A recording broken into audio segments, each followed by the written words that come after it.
I do. Have a seat, please, sir. State your name for the jury. Scott Black. Are you employed, sir? Yes, sir, I am. Where are you employed? Athens, Clark County Police Department. How long have you been working with the police department? Since 2001. What is your current assignment and responsibilities with the police department? Currently I'm with the CID unit, property detective on the east side. And how long have you been in that particular position? I just moved into that position a few weeks ago. Prior to that, what did you do? Worked on uniform patrol on the east side of Athens. And what shift did you work? Started out on 3 to 11 and gone to midnights, to days, back to midnights, and to days. And so basically you're in uniform patrol before you moved to detective? Yes, sir. You're a certified law enforcement officer in the state and with the department? I am. Let me direct your attention back to Tuesday, March 22nd, 2011. Were you working on that particular day, sir? Yes, sir. And and what shift were you working at that time? Days east. And at that time, did you, while you were working sometime around 1 or a little after, did your call go out about some sort of a kidnapping that may have occurred? Yes, sir, I did. And based on that, did you wind up becoming involved in any way in that matter or the location of any sort of vehicles at all? Yes, sir, I did. What did you do after hearing that call? What happened? The call had gone out in the area of Carmike. I was basically in the area kind of trying to find some suspect vehicles that were getting out. There was a call where Ian had called out with finding one of the vehicles on Inglewood, so I was going to go respond to that location. What was the general description of the vehicles that went out as far as to be on the lookout for? It's a Cadillac and a Caprice. I think one of them was a convertible, was a Caprice, a convertible, tan, and if I recall correctly, the Cadillac might have been brown or whatnot. I never actually had contact with the Cadillac personally. And after the call went out, you indicated that that you got information that somebody may have located the Cadillac? Yes, sir. And where was that located? That was Inglewood and Little Oak. And so after receiving that information, what action did you take? I was headed over to that location. And so what happened as you were doing that? Did you locate a vehicle? I did. I took kind of a roundabout way to get to that location, figuring there could be suspects on foot. So I'd come down Old Winterville heading towards Little Oak. Little Oak kind of runs between Old Winterville and Inglewood. So as I came up Old Winterville up on Little Oak area, I had contact with a Chevy Caprice convertible that was abandoned at that location. And at that time, did you see anybody, or did anybody come up to you at that point? Yeah, after I made contact with that vehicle and cleared that vehicle, I had contact with a subject who told me he had seen some... Let me stop you there. What was that person's name? It was a Michael Hancock. Now, the vehicle that you located, was that the Chevy Caprice? Yes, sir, it was. And what were the conditions of the doors and the windows? Were the doors locked, the windows up, windows down? Did you see any keys? What did you notice?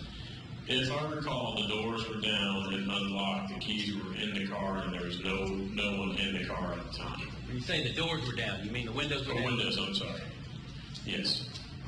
And after speaking to Mr. Hancock, did you put out any information at all? I did. And what was that information? Mr. Hancock had relayed to me some suspect information or some persons he had seen, rather, that he thought were walking away from that vehicle. I put out a description of 3 black males, about 17 to 20, 5'6" to 5'7", wearing some bright colored clothing and shorts. One of the males was light skinned with short dreadlocks, wearing kind of a white muscle shirt. One of the black males was medium complexion, had a black t-shirt slung over his shoulder with a ball cap, and another one brightly colored, multicolored shirt. All three were seen kind of traveling towards Dublin and Broad Street kind of area. And did you put that information out on the radio? I did. Following that, did you stay with that vehicle for a period of time? For a short period of time, other officers had come on scene, and after someone had already come into that scene, I went back in the area trying to locate suspects. And now, where else did you go at that time? After that, I know I had contact with someone down the street who lived on Branch Street. Kind of went around that area looking for suspects. Shortly thereafter, a vehicle pursuit had been called out where a unit stated over the radio that they had contact with a vehicle that had been carjacked. I went to join that pursuit. Never did actually intercept that pursuit before the car was actually abandoned. After being unable to join in that pursuit, I went and joined a perimeter team towards Spring Valley and Athena. Thank you, sir.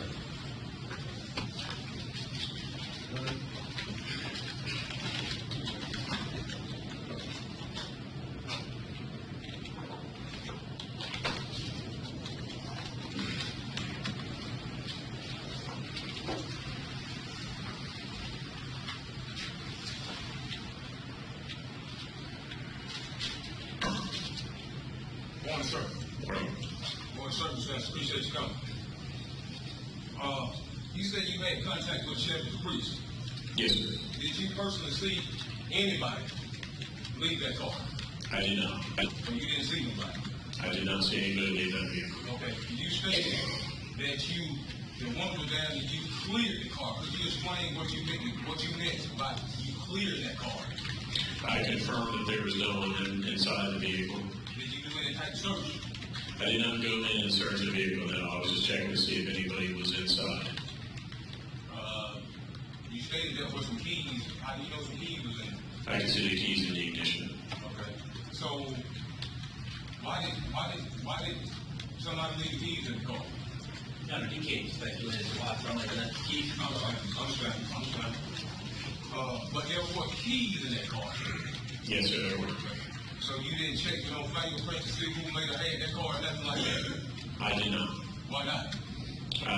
That would not be in the scope of where I was responding to that particular situation. When you agree that fingerprints would have been very helpful in the case of who really was driving that car? I would agree fingerprints would probably help police, sir. But you didn't see nobody.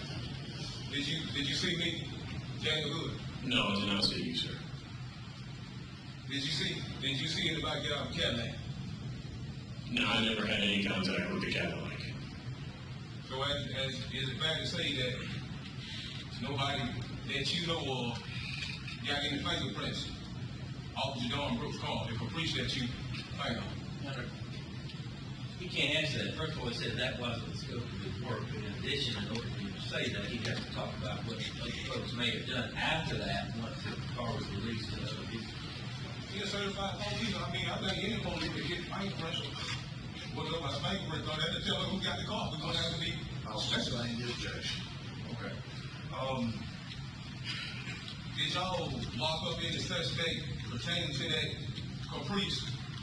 Have y'all locked up anybody who's supposed to be driving that Chevy Caprice? I don't know if any arrests were made specifically to anyone who was driving that Caprice. I don't know. Okay. No further questions. Thank you, sir. Are you right? No, Your Honor. ADT. No, sir. State call, Sergeant X. Sergeant X.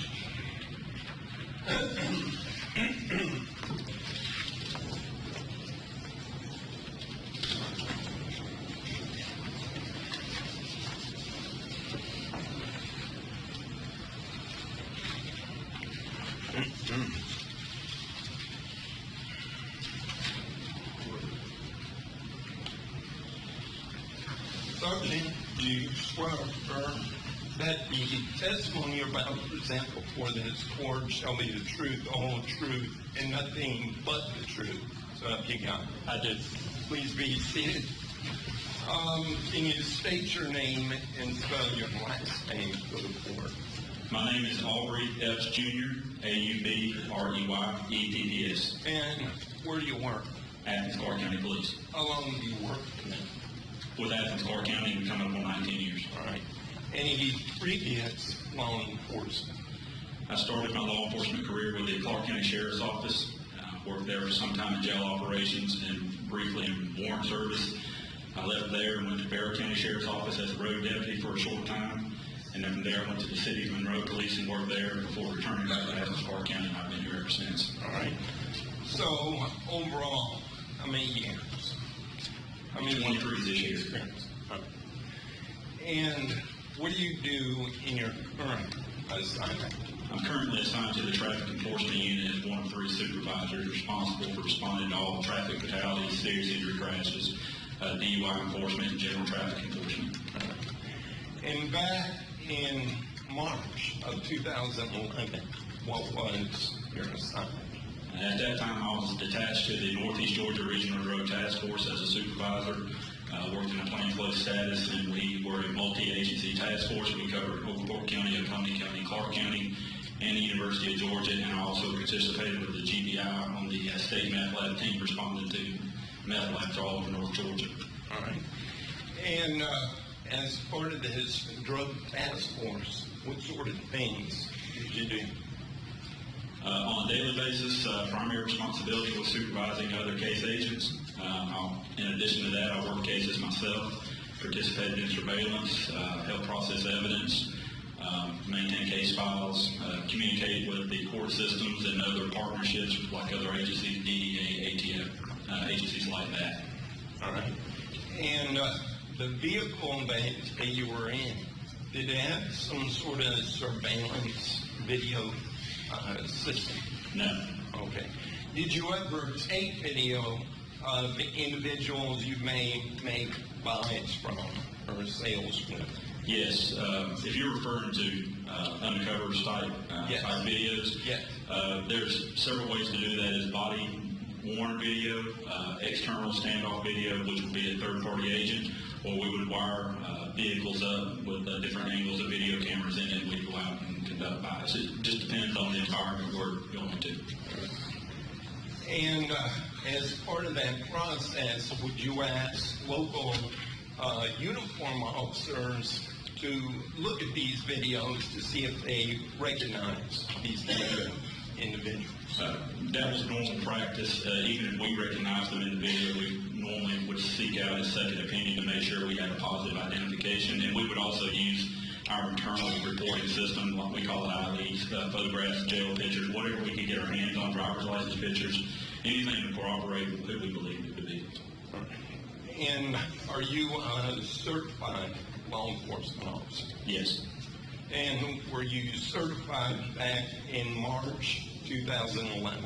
Yes. And are you married? Yes. How long? How long? I've been married to my wife 22 years. Do you have any children? Yes. Boys, girls? 2 boys. And what's their ages? 19 and 15. And do they play any sports? Yes, they do. What do they play? The older one now, mainly intramural at Georgia Southern University. My younger one is a baseball player. All right. And do you actively participate in those activities with your children? Every opportunity I get. I want to take you back to March 22nd, 2011. What were you doing that particular morning? On that particular day, we were in the greater Nellie B area, Triangle Plaza area, conducting vehicle-borne street-level buys, meaning driving around in a car, wired up with an undercover in the car, approaching street-level dealers and purchasing narcotics of various types and quantities in response to community complaints. All right. And was anybody with you that particular day? I had a member of the U.S. Army counter-drug. They're based out of Dobbins in Atlanta, and it was Agent Dusty Morgan.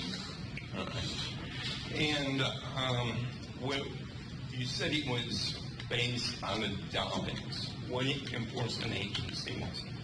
They are all post-certified officers in the state of Georgia under National Guard. They're technically law enforcement. They're on loan to different drug task forces throughout the state. In the state of Georgia, at that time, we had 27 approved federally funded task force, and Athens, Clark County had one based here. They would loan out surveillance assets. They were not case agents. They did not work cases. They did not arrest people. They didn't participate on any entries or raids. They were there merely as a support capacity, would provide specialized surveillance that we could not. They would provide specialized equipment that we could not afford or did not have. So they were a supporting role, and they continue to do so, if I'm correct. And that particular morning, were you working a particular part of Athens? That particular morning, we had made a couple of buys in and around Triangle Plaza, exact streets. One of them may have been Fairview Street, and the other one maybe around March Street. We had just completed those buys, and we were leaving the area. All right. Did you ever go to the area of Little Oak Street? Yes. And, well, before you get there, did you make a contact with any officers with weed and seed? Yes. And what was the purpose of that contact? As we discussed previously, in an effort to corroborate and achieve confirmation of who we believe to be in the videos, we would reach out to officers who were active in those areas. And that particular day, I reached out to the weed and seed officer, Tony Howard, who knew a lot of folks in that area. And it was common for me to call him to get his opinion of who he thought the interesting person might be. And then we would continue our confirmation process after that. All right. And for those of us that aren't familiar with weed and seed, what do they do? Weed and seed is a federal grant received by the police department. I think we've received it several times in the past decade. It funds, it could be 1, 3, 5, depending on what you apply for, positions for officers. It also gives you funding to initiate community activities. The whole idea behind it is to weed out crime and see back in productive members or productive activities, productive culture, or quality of life back in those areas in an effort to reduce crime in that area. We approach it from all angles: quality of life, part 1, part 2 crimes, which if you don't, members of the jury don't know what a part 1, part 2 crime is, that's how crimes are classified in Georgia. And this basically breaks down the crimes against people and maybe crimes not necessarily against people, maybe property and that type of thing. So weed and seed is not focused just on one particular crime. It's to go into an area, we define it geographically, and to go in that area and approach it with every strategy that we can come up with to try to reduce crime and try to infuse a culture and a quality of life back into that neighborhood to improve the quality of life of those residents in that area. And do you recall what time that particular morning you contacted Officer Allen? Off the top of my head, no. I would lean towards maybe noon to 1 o'clock, somewhere in there. All right. And did you know Officer Howard more than just professionally? Yes. And describe that relationship. When I became a deputy, very young guy, fresh out of the academy, I took a job at Clark County Sheriff's Office. One of the first people I met was Tony Howard. And there are other deputies still in this department and have moved on. They played a huge role in forming me as a law enforcement officer. What was important to me, what wasn't important, how I carried myself, the dignity and character you carry yourself. And Tony played a huge role in that. We became friends very quickly working at the jail. We worked those wings together for a long time. And when he made the move to the police department, I was in my stint outside the county, then I came back. And we continued that friendship. And he was someone that I could go to, that I could trust. If I showed him a video when I went to the task force, if he didn't recognize him, he would tell me that. There was no playing around. He was honest with me at all times, and we worked together very well. And when I needed something, I could call him at a moment's notice. He was there. All right. Now, when you contacted him that morning to see if he could review some videotapes, was he able to meet with you? No, he wasn't, which was unusual. I gave him a call, and we were leaving the area. And part of the process when your undercover's leaving the area is you provide their backup. You watch them and get them out of the area. Once you get them out of the area, you take a spin back through the area to make sure everything's fine. We haven't been detected. There's nobody identifying the undercover, and then we would leave the area a separate way. We would have a predetermined location to meet. So that particular time, the undercover had already left, and I was leaving the area around Bernie Street, headed to Little Oak. All right. And getting back to my question, why was it Officer Howard couldn't meet with you? I called him, and the meat potatoes of the conversation, he told me, I got a video for you to look at.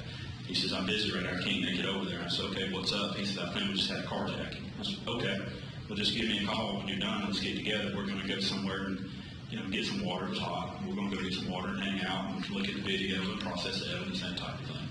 So I broke contact with him. And as we were leaving, I continued down Bernie Street and made a right, which is westbound on Little Oak.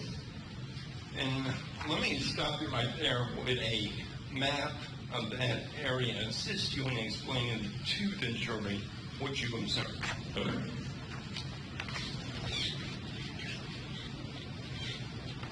Would you mind showing this? Thank you.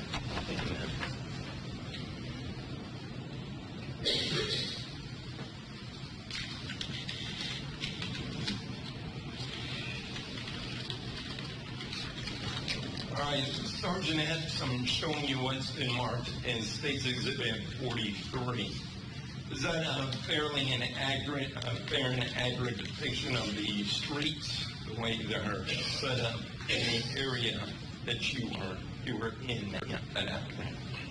It's a fairly simple street map. It doesn't capture every cul-de-sac, but it gives you the main streets through that area and thoroughfares. And would that assist you in your testimony?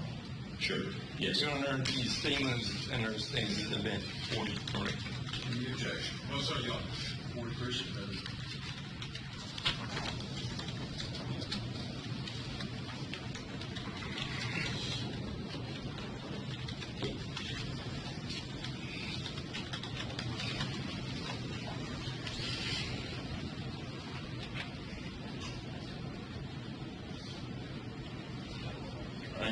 I believe there's a laser pointer up there. If you could tell the jury that particular morning where you were and what you observed. The undercover buys we were doing were in this general area.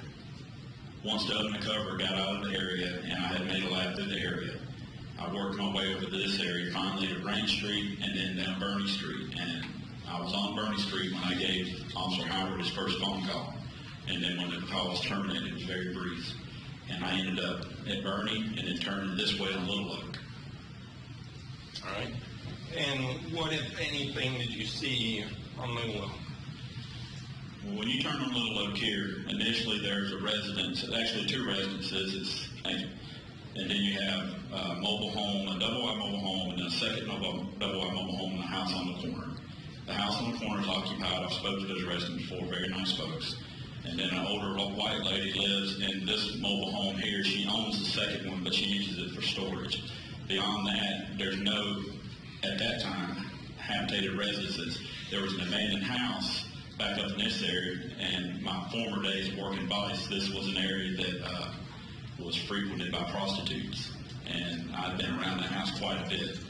And as I turned off of Bernie Street on the Little Oak, I crested a hill. Once I passed all these residences I just described, there's a goldish brown Cadillac sitting to my left, facing back the opposite way, facing traffic flow, sitting there roughly just past that abandoned house I mentioned and the corner of Inglewood, which is not labeled here, but Inglewood's right in here.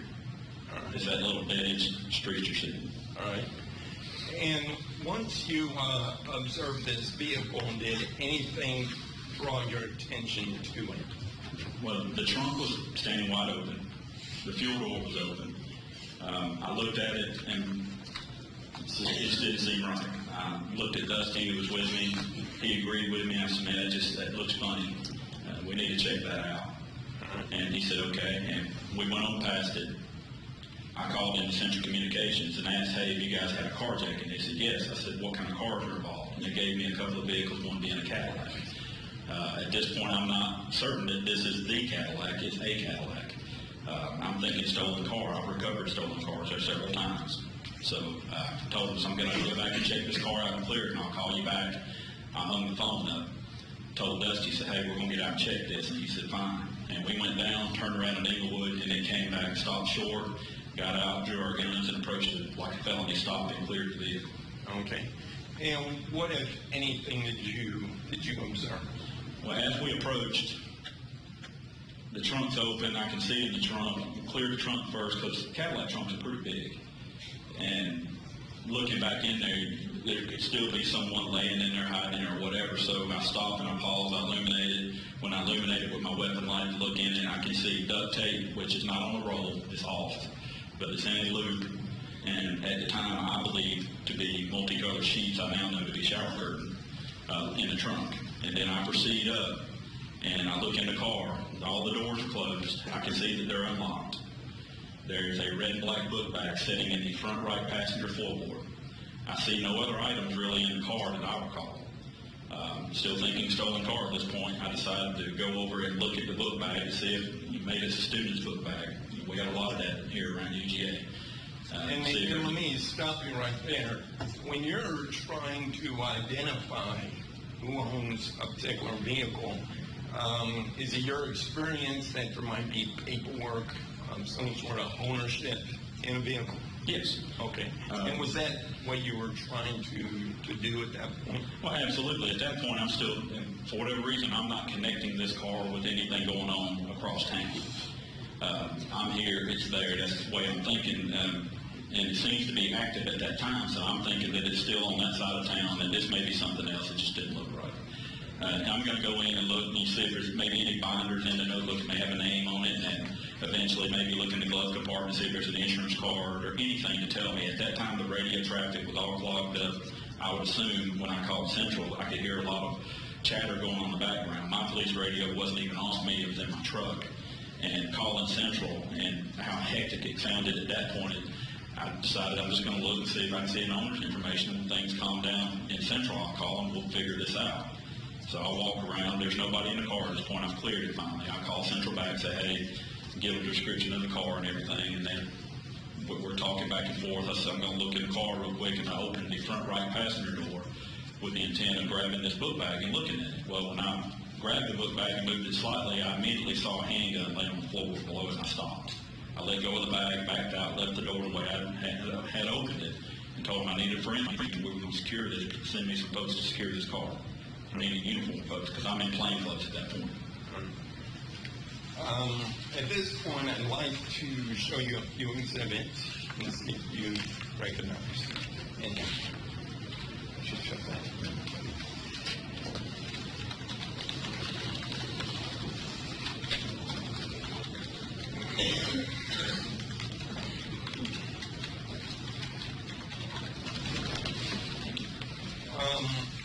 Sergeant X, showing you State's Exhibits 44 through 46. Do you recognize these photographs? I do. And do these photographs fairly and accurately depict the vehicle you observed on Little Oak Street on March 22nd, 2011? Yes. Current statements under State's Exhibits 44, 45, and 46. No, sir, Your Honor.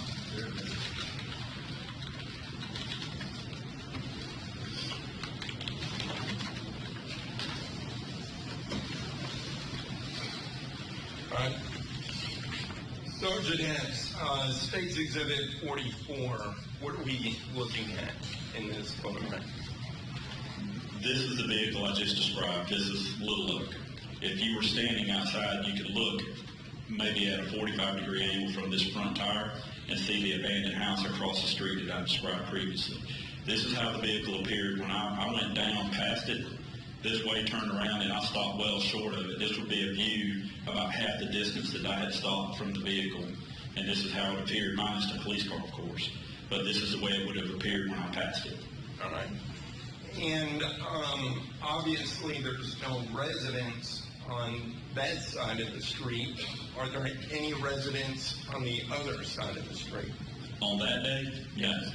There was an abandoned house that wasn't occupied. There's actually 2 abandoned houses. One is actually beyond this vehicle this way.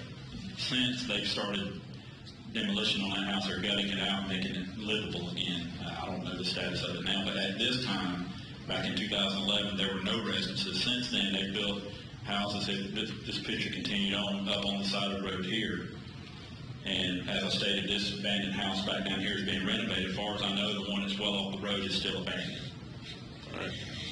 Now, obviously, when you pulled up on this, you indicated earlier that through your experience of working vice, you handled some prostitution in this area.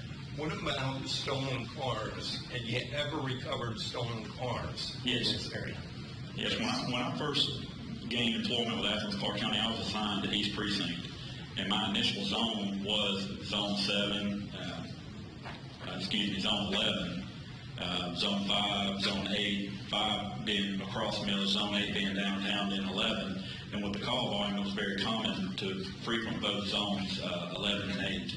And I don't know the exact number, but I know I've recovered, more than 3 stolen cars there. That just seemed to be the place to do it at one time until the residences started popping up and we started patrolling it more heavily, and then it got pushed. And after that, the hot spot seemed to be off Olympic Way. I don't know why it changed, but I guess because there's no residences there. And as far as you know, is this a designated parking area?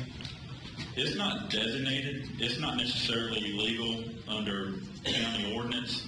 It's to the right of the curb and everything, but as I stated before, there's no residences there.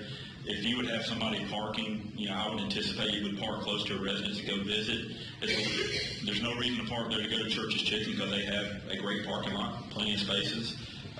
There are residences back this other direction. If you walk probably 40, 50 yards down and turn right on Englewood, there's residences in that dead end, but there's street level parking there. Again, this seems to be the reason I believe that stolen cars were dumped here is you can discard the vehicle there and walk away without anybody seeing you. Now, states, Exhibit 45, what are we be looking at in this photograph? This is a somewhat drawn-in picture of the trunk. This would be the duct tape that I referred to that's not on a roll, it's off, and it's a little cluttered in this picture, but if you've seen it in real life, you can tell it's kind of in a loop, as if it's been on something and pulled off. All this is what I believe to be at the time multicolored sheets. Now it's more apparent that it's a shower curtain, and there may be a towel or something in there. I don't know what this is, but this is what I saw initially here and here. So as you look in the trunk and you see these items, what's going through your mind at this point? Well, after I've cleared the car and I'm standing around waiting for someone to come relieve me, and I've been on and off the phone several times, standing here just looking, you can actually see black hair stuck to this tape. Then when I start hearing people chatter, and at this point I do have the police radio on, and we're talking about possible kidnapping, possible carjacking, then things start falling into place for me. I'll bet this car's involved because of the tape and the black hair on it and everything. All right. And did you make any phone calls at that point? The first phone call was made to Tony. The second phone call was to Central Communications. And then I called Tony back at one point. Okay, and let's discuss that. When you called Tony back, what are you trying to learn? Well, after seeing all this, I'm believing it may be involved in what he's dealing with, and I'm not getting rapid information from Central Communications because at times that place is just awash with information coming in, and it's hard for dispatchers who aren't out on the scene to organize this and decipher it into the pieces that need to go where. So a lot of times you will just call who you believe is actually involved, and you can get a clearer picture from them. So I decided to call Tony and ask him, hey, is this car, is it related? All right. And when you called, what happened? I gave him a call and says, hey man, this car you're talking about, this Cadillac, is it a brown gold? He says, yeah. I said, is it involved in carjacking? He says, yeah, but I'm busy right now, I can't talk. I said, okay, fine, we don't have to talk, you just call me when you're ready. As he hung the phone up, I heard him shout, "Show me your hands," and then the phone went dead. All right. When you say you shouted, "Show me your hands," can you sort of react, or can you sort of state it the way you heard it? Well, I mean, was it Tony's usually pretty calm, okay? but I could tell his tone was a little heightened. And then I said, "Hey, if you're doing something, man, let me hold you up. Call me back, please." And he said, "Okay." And then suddenly he said, very authoritative and commanding, "Show me your hands." And then the phone goes dead. And what was going through your mind at that point?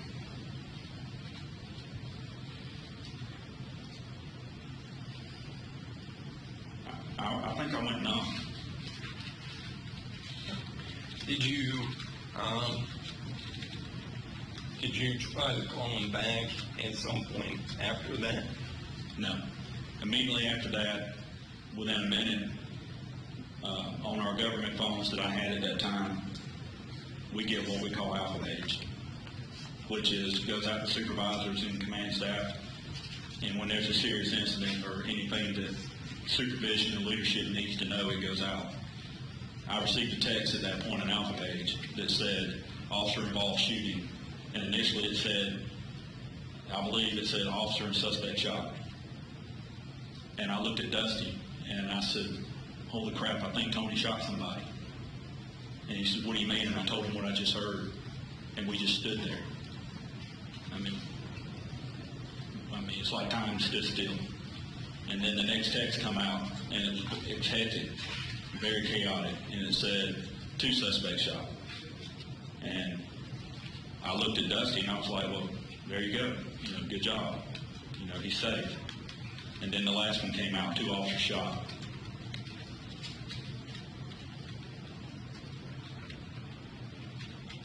So I didn't try to call it. I immediately got a phone call from Lieutenant Hunsinger, who was my commander, and told me to get somebody to stand by that car now and get your gear and get over here now.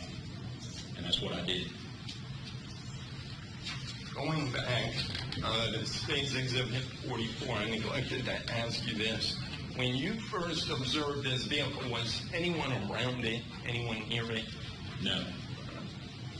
And while you were there, did anybody come by and try to take or put anything in the car? No. Before you left that car, was it secured with another officer? I turned that car over to Detective Beverly Russell. In my report, I note a uniform officer showing up. I don't know who that is. I don't even recall that person. The only thing I recall is, "It's yours now, I'm out of here." And how long would you approximate you stood by this vehicle before going to Sycamore? Probably about 15 minutes.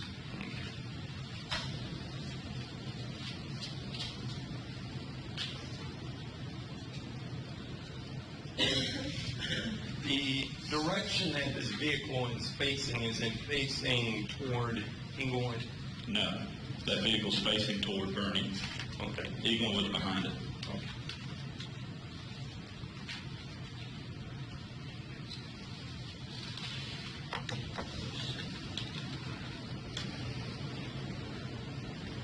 Now, once you arrived over at Sycamore, what happened next? I was approached by Lieutenant Hunsinger, and he said, "We got to roll. You got your stuff," meaning my tactical gear. He said, "Put it on now. We're rolling." I didn't ask any questions. I said, "Yes, sir. Let's go. Let's do this." All right. Did you see anything on Sycamore at that point? Yes. What did you see? I could see Buddy's car and Tony's car on down the road, and a lot of people. Crime scene tape. There was an ambulance.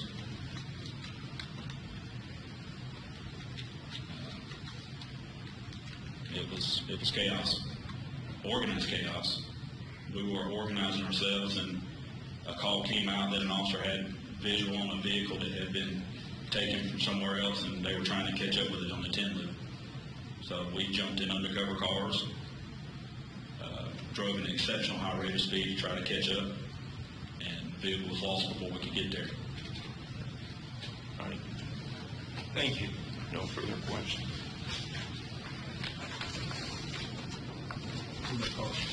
That was 3 moments after turn off this.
Morning, sir.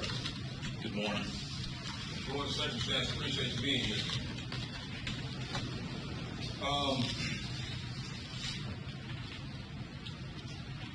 You say that you didn't have no idea this Cadillac was involved in a crime, anything when you first saw it. I think I testified I thought it was stolen. Okay. When you first saw that Cadillac, did you know it was connected to this case? No. Okay. You also insisted that you were working drug transport that day, correct? That's correct. And that you called Officer Tony Howard. That's correct. Is it common practice for officers to communicate by police radio, the radio you got, like officer got the police radio? Is it common for all officers to have a radio? To communicate at all times, or to have? Is it common to have the radio? Is that a common way to communicate as far as the police officer with the radio? Not the drug task force. I said a police officer. Police officers, yes. Okay. Is it Tony Howard a police officer? He is. Okay. So Tony Howard had a police radio. Is it fair to say that? Yes. Okay. Are you a law enforcement? Certified law enforcement officer? Yes. Okay. Did you have a police radio on you that day? On my person? Yes, sir. No. Did you have a police radio anywhere? In your car? In my car. So, but you had a radio with you? Yes. Okay. Why didn't you use your radio to communicate with Tony Howard about Cadillac? Because I'm a drug task force officer, and we communicate through other means that cannot be scanned by people out there who don't want to hear our radio. Okay, but the Cadillac wasn't dealing with your drug business that day. So you could have, when you talked about the Cadillac, use your radio so everybody else can hear. Is that correct? That's correct. I could have. Okay. Why you didn't? Because my everyday practice and habit was to use my other radio system, which was my cell phone. So that was a habit, it wasn't protocol, that was just old habit you had, it wasn't protocol, was it? It's protocol for the drug task force. We stay off the radios as much as possible. Okay, was it protocol for the officer Tony Howard to be communicating with you, and he a police officer, without his radio? If I call him on the phone, yes. Okay, so y'all was communicating by telephone. That's correct. Do you have any phone records to prove that, sir? Objection. Argument. He said if he was on the phone with him.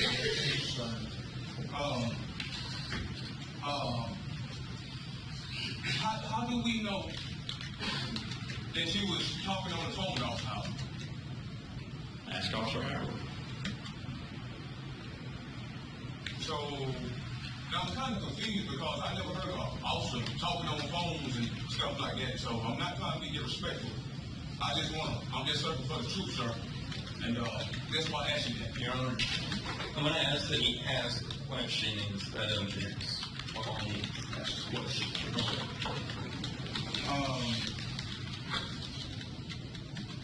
You call Central Communications. Is that correct? You did eventually call them. Yes. Why didn't you consult with Central about the Cadillac instead of coming out? Which time? All the times. As I testified previously, my initial phone call was not directed at the Cadillac because I had not discovered it at that point. And when he mentioned that he was dealing with something, I see the Cadillac. My suspicions are up, but I still don't know it's a Cadillac, the Cadillac. I don't know. It's a car sitting in the road. I call Central Communications. They're not sure. They're not clear. As I testified previously, oftentimes the best way to get accurate, clear information is call the officer who's actually dealing with it, which is protocol in our department. I call him, and he starts clarifying things for me. As I've testified to previously, that's when I became aware that this car was quite possibly involved in the events. What did he clarify you about that Cadillac that day? The color. And what else? That's it. No tag on it. No. No yield. No. No Cadillac to bill or nothing. Cadillac. How many different Cadillacs they have in Athens, Georgia? They have a lot, which is exactly why I didn't know that this one was involved. So is it safe to say Tony didn't know that in particular Cadillac that you saw in Little Oak, didn't know it had, he didn't know that that was a Cadillac involved? Objection, speculation. You can't know what Tony had. That's a start. Okay. How could Officer Howard give you information on this particular Cadillac and Officer Howard hadn't saw it on Cadillac that day? He didn't give me information on a specific Cadillac. He said a brownish Cadillac. Well, as you stated, there are a lot of Cadillacs in Athens. I still don't know this is the exact Cadillac. He didn't have that information. When we give bolos in the police department, we give general descriptions and we find something that matches, we investigate. We go and try to gather more information to determine if what we're dealing with is involved in that particular case, which is precisely what was happening this day, investigating. Did you receive a bolo? You said, I know you just said bolo, mean be on lookout. You said that's coming when y'all receive that bolo. Did you receive a bolo by the Cadillac? No. Okay. So if you didn't receive a bolo, why are you asking Tony Howard about the Cadillac? As I've testified, he's telling me he's involved in a carjacking, possible kidnapping. I don't know anything about it at that point because I have not been on the police radio. I break contact with him. I'm leaving the area. I see a car which, based on my experience, was suspicious. Then I start the process of investigating, asking questions from people I think may be able to clarify things for me. If they had had a tag, they would have given it to me, but nobody had that tag at that point that I'm aware of. The only thing I knew of was a brownish Cadillac. I find one that's close. It resembles it. So I make additional phone calls to the persons I think will have information to clarify that, to investigate, to determine if this vehicle is involved, or is it simply an abandoned car, or is it simply a stolen car. I noticed you stated that when you come up to that Cadillac, all the doors are closed. Is that correct? That's correct. Okay. You said the gas cap and trunk was open. The fuel door and the trunk was open. Yes, sir. Was that car parked legally? I think I testified it was parked legally. Okay. Was that car posing a threat to anybody who was? No, sir.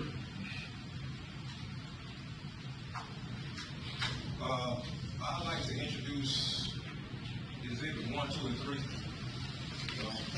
Need to show that the person that was shown was walking off.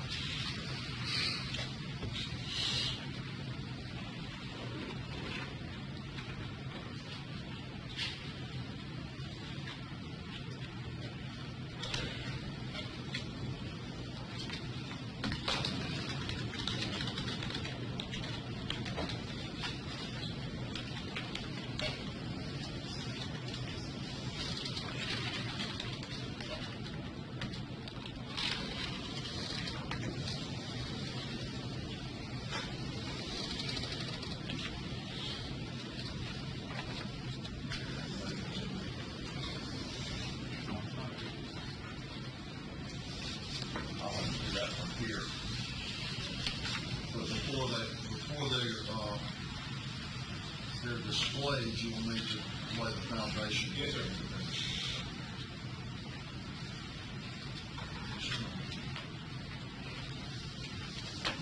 Your Honor, does it state the fence exhibit 1, 2, and 3? I haven't seen it. You want to see them again? Yes, sir.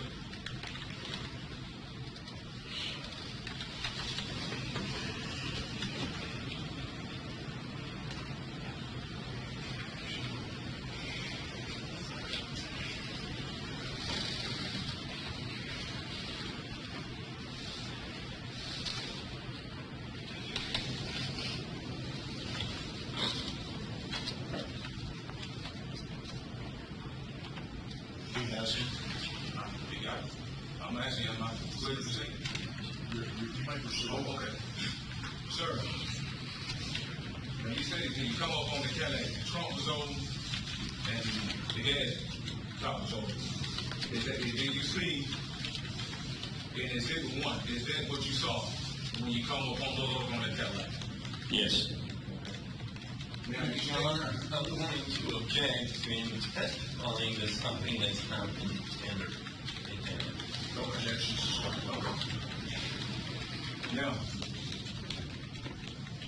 when you come up on the Cadillac, the door was closed, correct? Correct. Okay. You said that the trunk was open, correct? Correct. Okay. You stated that you opened the door on that Cadillac, correct? Correct. Did you obtain a warrant before you opened the door of that Cadillac? No. Why not? I'm going to object at this point. We need to make something. I'll ask the jury to confirm the verdict.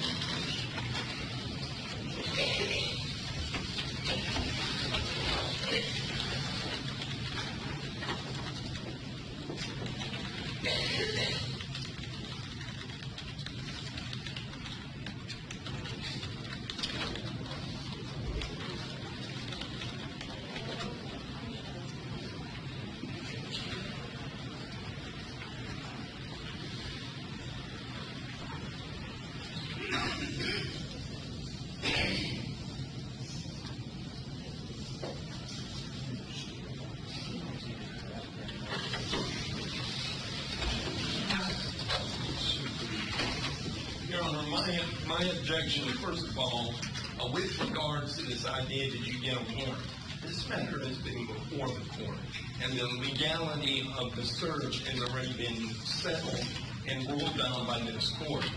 For the defendant to start sort of implying that some sort of illegal search occurred here is improper and it contradicts the court's ruling.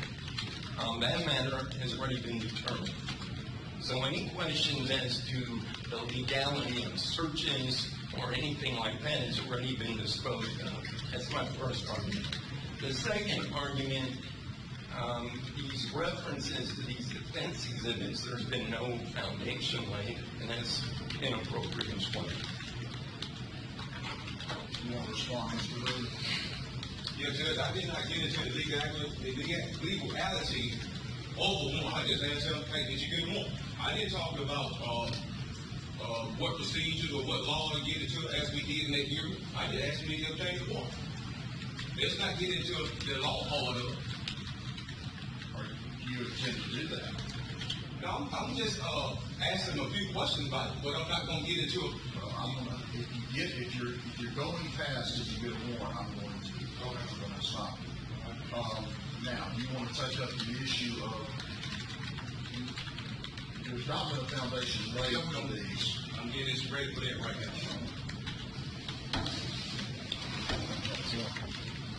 That's all I'm talking about. That's not-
You ready?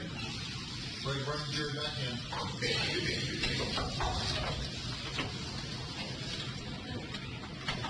There's a line, Your Honor.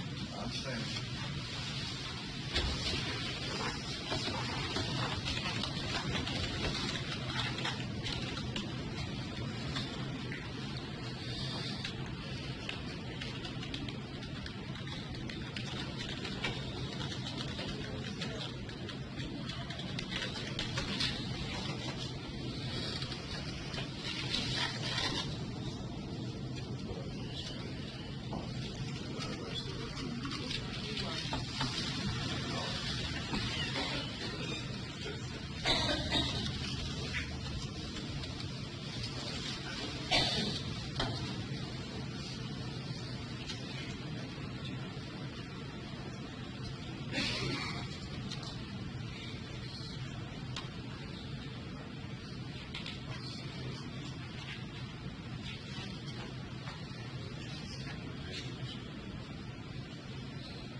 Again, sir, you stated you opened that door or that Cadillac and you went in and you saw it going.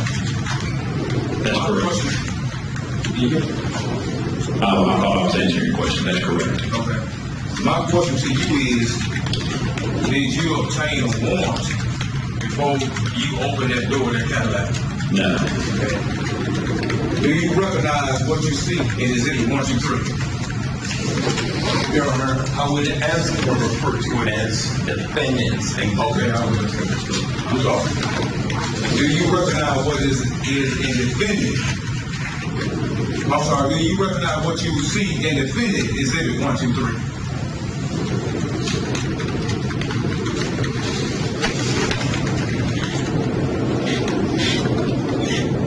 Yes, sir.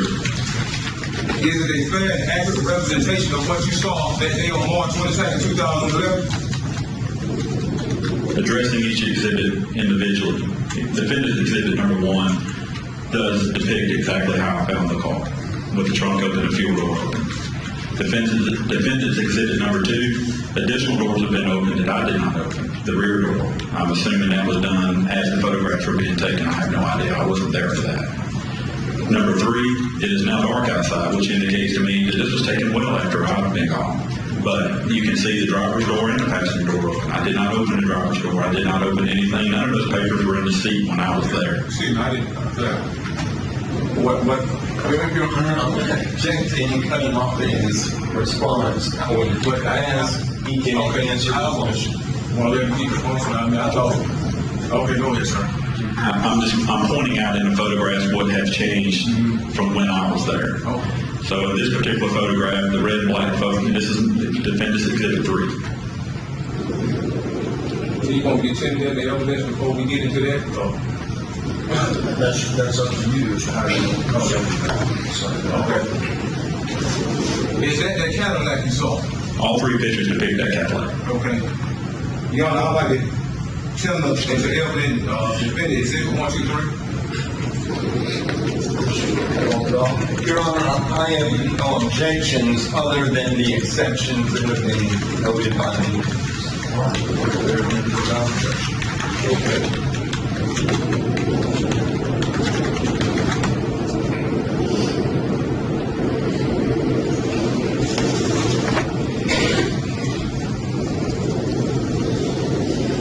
All right, let's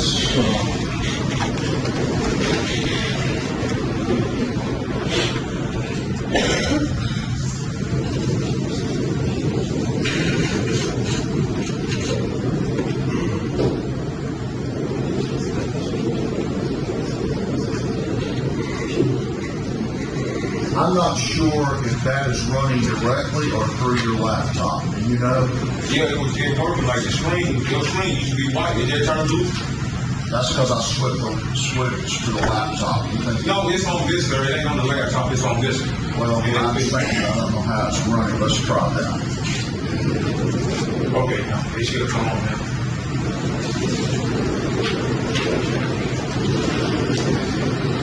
Those lights are going to need to be on.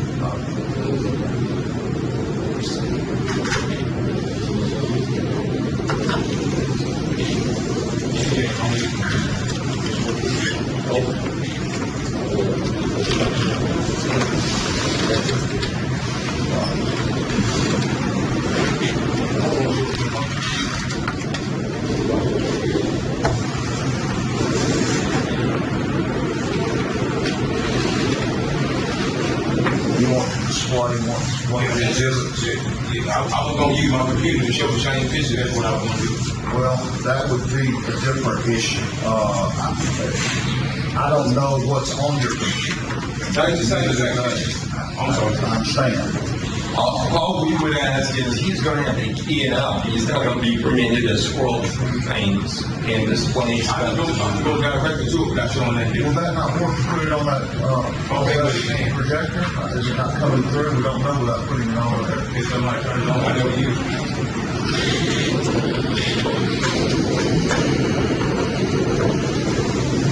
Your Honor, to speed this up, I don't mind putting it over here. Do you have any objections? Are you giving the direction that I Ms. Davis, if you'll transfer that to Mr. Balkoff, please? You'll just tell Mr. Balkoff which one you want to This is number one. But you can do all three of them. You can start with exhibit number one first. Thank you.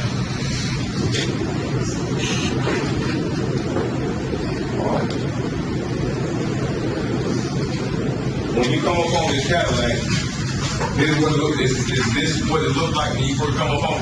Yes, When you agree no door was open at this time on this Cadillac, that's correct. gas stop open on it. Yes, The gas door open, the trunk open. exactly as it appears in that picture, and that's correct. Okay. Can I have a exhibit two, please?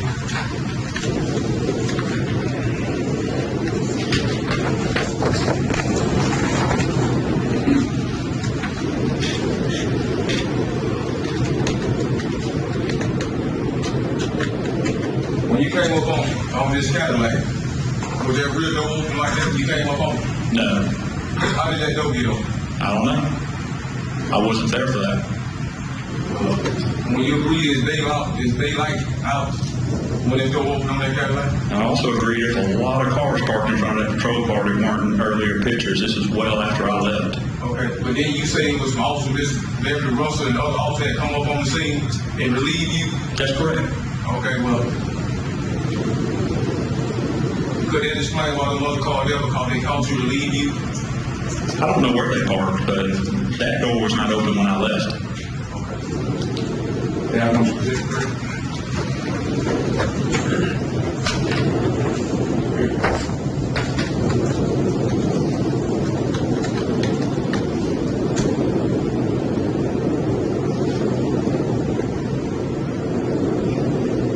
All up here. I think it's theirs.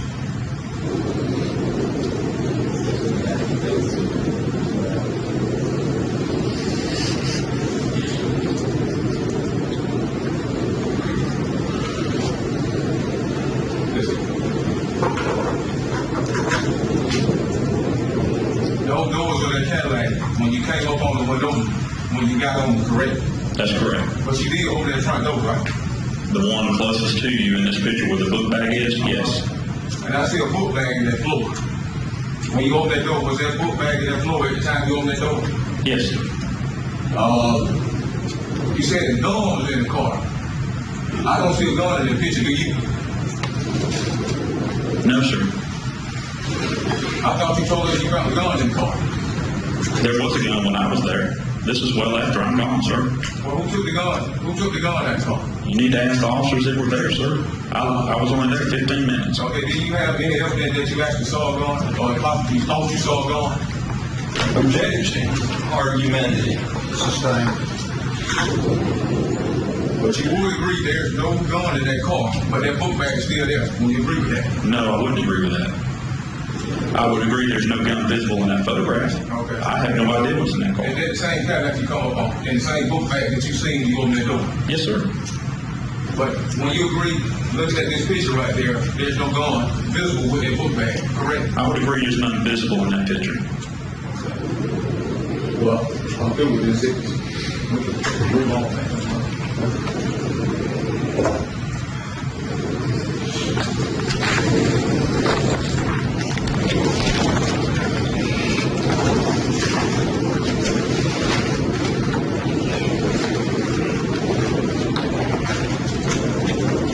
What did you do? I mean, did you relay any message to Miss Russell when you left? Stand by with this car. Okay. Did you tell her that you saw a gun in that car before you left? I don't recall telling her anything, so I stand by this car. Would it be normal practice if you had saw a gun to tell her what you saw? It wouldn't be uncommon. I mean, is it, what I'm trying to say is it proper procedure for you to tell the officer, if you saw a gun, that the officer that relieving you, hey, there's a gun in this car? I don't know if you would necessarily call it procedure. It's common. So it's common for you to do that? Yes.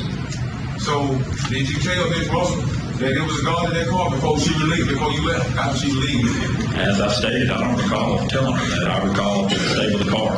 I got to go. You wrote a written report, didn't you? I did. Did you put in your written report that there was a gun in that car? I don't have that report in front of me, Mr. Hood. If someone has a copy, I'd be more than happy to look at it. Okay. Did you know you were coming to testify today? Yes, sir. Why did you write the written report? I got 10 minutes notice before I got here. But you know, did you know yesterday that you were coming to testify? No. Would it be ethical, you know, in a written report, you come to testify, you have to write a report? Yes, it's common to bring reports of this, Mr. Hood. I neglected to do so. I assumed that there would be numerous copies of that report here. I had a copy with me a couple of days ago, and I do not have it with me now.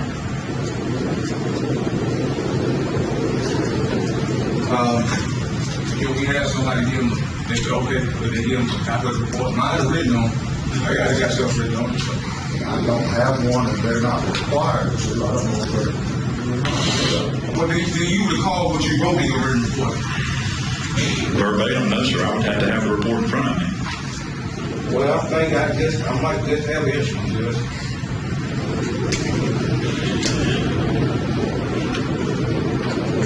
I think I do.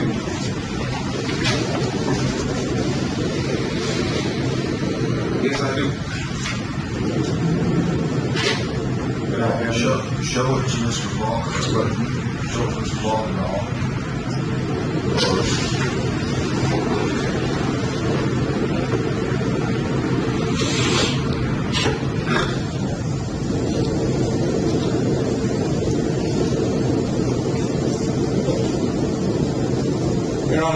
Your Honor, the only objection we have to her is handwritten notes on the hearing as well as we would take exception to that, but otherwise, no objection.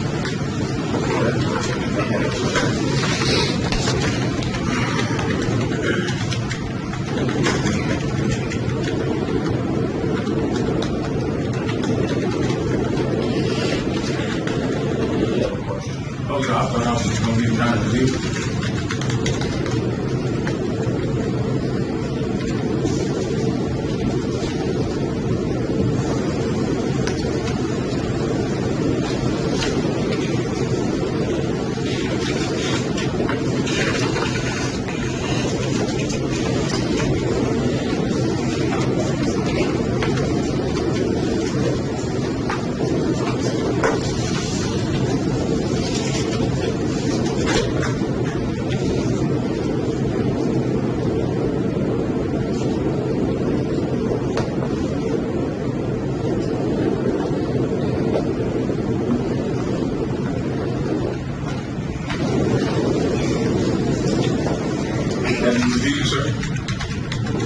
Almost there, Mr. Hood. Go ahead, sir. Okay. In your written report, did you say anything about you finding a gun in that car? I did. Okay. But you did write a written report on that, right?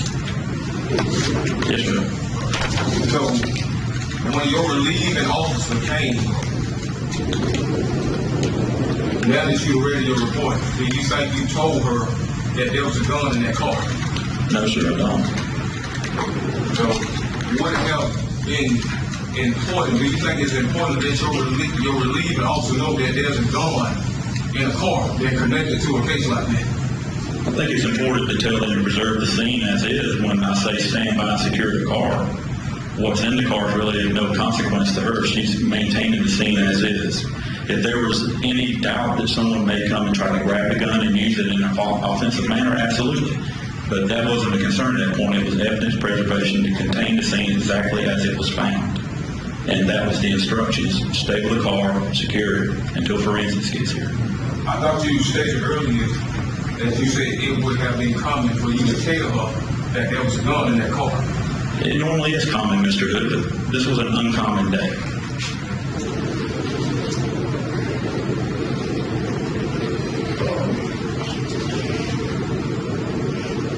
You stated that you heard Officer Howard say, put your hands up.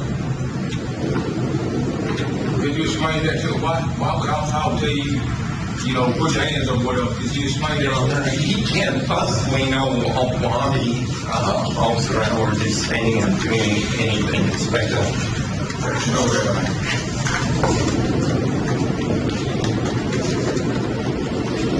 Are you sure you heard Officer Howard say, put your hands up?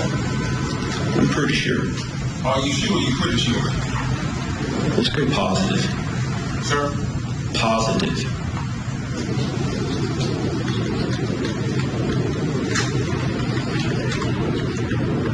Did Officer Howard, did anybody else hear that? Did any other officers on duty that day, did they hear Officer Howard say, put your hands up? Well, nobody on my hand because it was on the phone. It was my phone up to my ear. I can't speculate what was going on the other end because, unfortunately, I wasn't there. So it wasn't on radio traffic, Officer Howard said, put your hands up? As I testified earlier, we were communicating by telephone, sir. Okay. You said you and Officer Howard friends? Yes. Your friendship one caused you to not Officer Howard? Mr. Hood? No, argument. Sustained. For no further questions. Redirect. Yes, just a few follow-up. Copy that. We got it. Oh.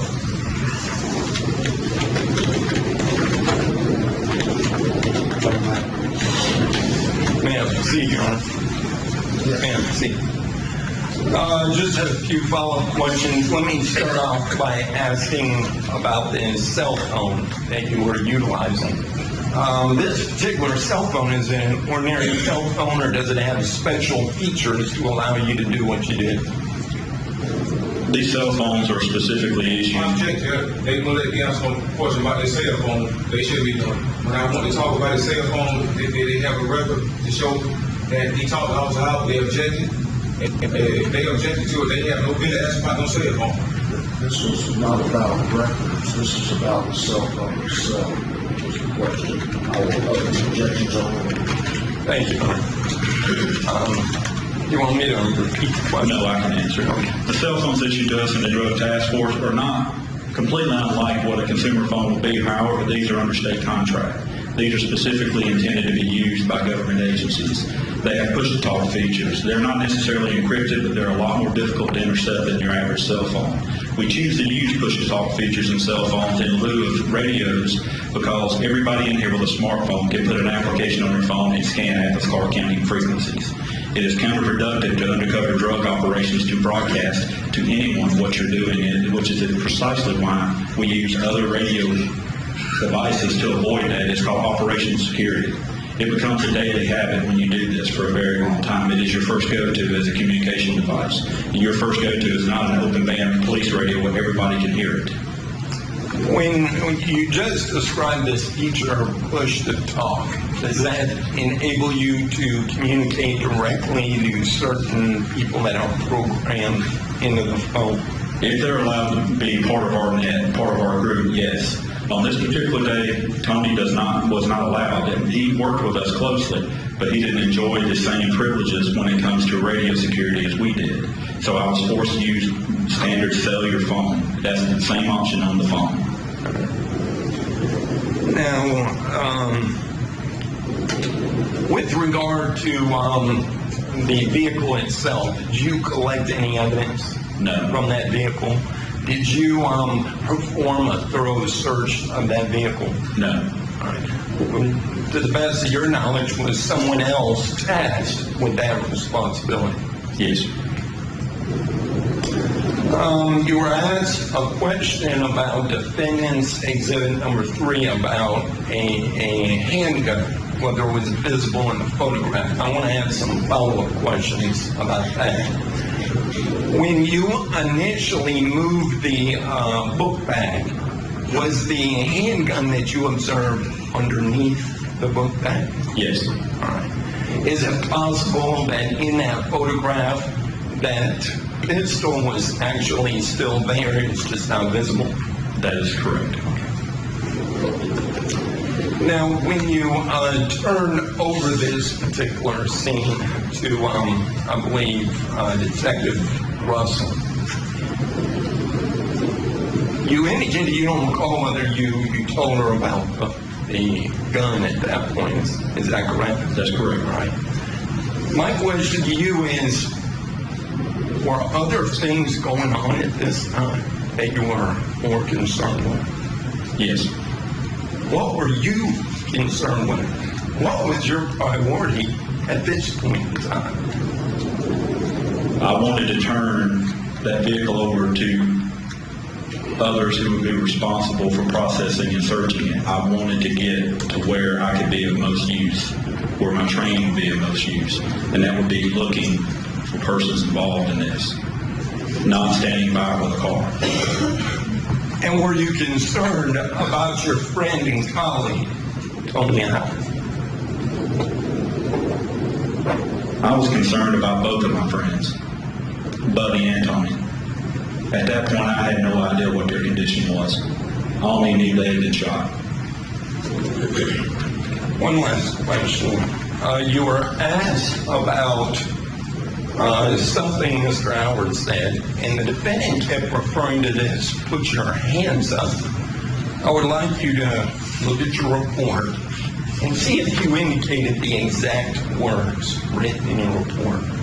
See if that would refresh your memory. Okay.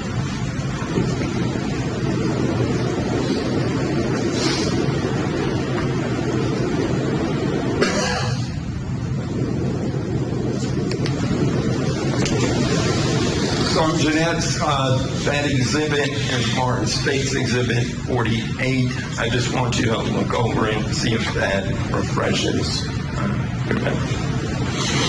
In my report, in quotations, about 3/4 way down, you see in quotation where I'll read, as Howard disconnected the call, reporting officer heard what he believed to be Howard ordered someone to show their hands. Okay. And I have a call time on there, 1324. So it wasn't put your hands up. He was asking for them to display what's in their hand, right? That would be my assumption. Okay. And did he use the pronoun they, or is that just something you put in? No, that's me offering a generalization of what I've heard. Okay. When you tell me to show me your hands, you're saying show me your hands. But if someone else in the room wants to regurgitate what you just said, they would say, he said for him to show him his hands. All right. You see where I'm going with this? Yes. So I don't know who Mr. Howard or Tony is talking to at this point. All I know is he told someone to show him their hands. And I look at Dusty as I testified earlier, and I look at him and say, he's telling someone to show him their hands. And then we start getting these alpha pages, and your imagination will jump a lot, but not very far from the truth as it appears.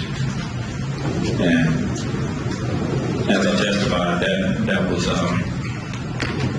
significant. After reviewing your report, just to the best of your ability, can you tell us Tony Howard's exact words? Show me your hands. That's the best I can recall. Thank you. No further questions.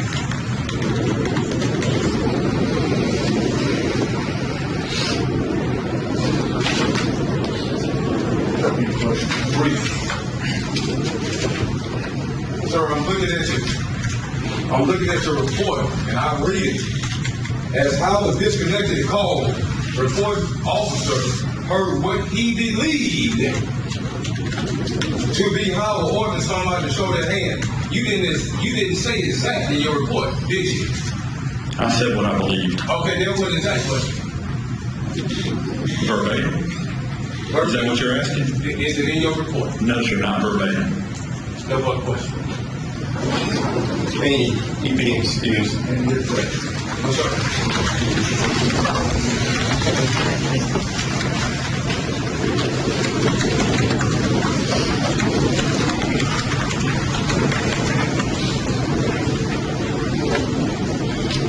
We will break for lunch now. I will ask you to go to the room. I think lunch is here. We probably.